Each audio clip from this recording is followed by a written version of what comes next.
4 senators have sent a letter to President Trump urging him to suspend certain types of work visas. Is it going to happen, and what does it mean for you? Well, this video is going to talk about it.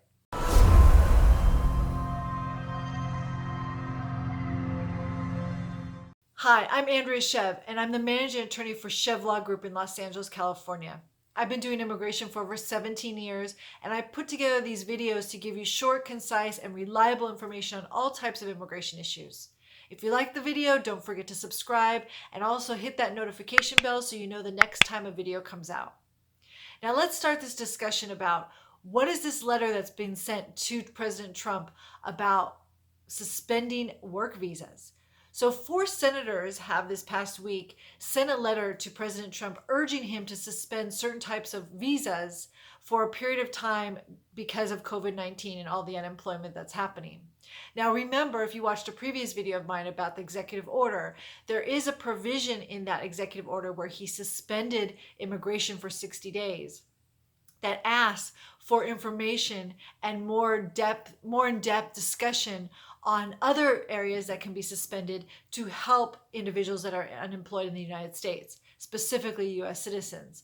Well, these 4 senators have reached out to President Trump and requested that the H1B visa and the OPT, among others, would be suspended for a period of time, up to a year sometimes, so the U.S. citizens of the United States can take advantage of the jobs that they had, or can have a step up on them when they go back to work after COVID-19 dissolves and goes away.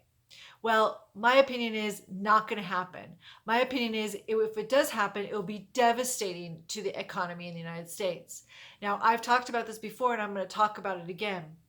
It doesn't make any sense to suspend H1B workers in the United States. And now OPT they're talking about? That is crazy. And the reason why it's crazy is because we need these people in the United States.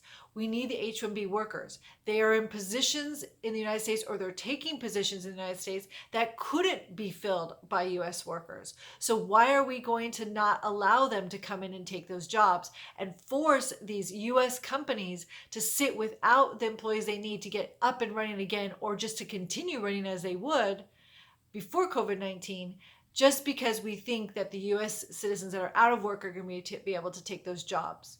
Is it the case that possibly some of those US citizens out of work will be able to take those jobs? Absolutely. It's not 100% that they can, but a very small percentage, because before COVID-19 happened, there were nobody to fill those jobs. And that's why these companies in the US were forced to go outside the United States to try to fill that intellectual capital they needed at their companies. We just don't have enough workers in those areas in order to fill those positions. So there is no competition between US workers and foreign workers for these roles. If there was, then the US companies for sure would hire US workers. Why would they spend all that money and energy and time to look for foreign workers and have to go through this long, crazy process that is just torture, trust me, to get a worker to fill a job if they can just go down the street and hire a US citizen? It doesn't make sense, right? Why would they do that? Therefore, it is clear that when the job market comes back, if there are US workers to fill those jobs, the US companies, of course, naturally will hire the US worker. Why wouldn't they? Why would they force themselves to hire a foreign worker? They don't get to pay them less. In fact, most of the time they have to pay them more. And they have to go through the whole entire USCIS process. If you hire a US citizen, you don't have to do that. So it's a no-brainer that a US company would prefer hiring a US citizen over a foreign national if they had the option.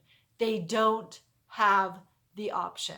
And that's why, if these senators think that suspending the H-1B program for a period of time is going to help the US market, they are wrong, because it will not help the US market. It will only hinder our economic recovery after COVID-19.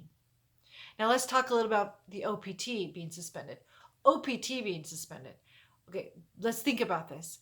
We have all these foreign national students in our top universities in the United States studying here, right? They're coming into our country, they're learning from our professors, they're learning from our top universities, and then we send them home.